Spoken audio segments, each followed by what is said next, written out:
Hello guys, আসসালামু আলাইকুম। আপনাদেরকে আজকে আমি দেখাবো কিভাবে মোবাইলে হ্যাং কিংবা ল্যাগ সমস্যা দূর করতে হয়। মোবাইল গরম হয়ে যায়, ভালো মতন টাচে ধরে না, সেজন্য আপনাদের আজকে আমি একটা দুর্দান্ত সেটিংস দেখাবো। তারপর থেকে এই সেটিংসটা করার পর আপনাদের মোবাইল আর ল্যাগ করবে না। সেজন্য আপনি প্রথমে চলে যাবেন আপনার মোবাইলের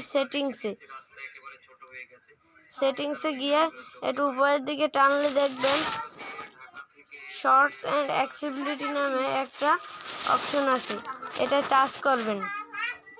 তারপরে অ্যাক্সেসিবল নামে একটি অপশন রাখবেন।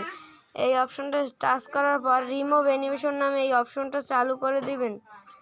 তারপরে দেখবেন আপনার মোবাইল আর কখনো ল্যাগ করবে না, আপনার মোবাইল পানির স্পিডে চলবে।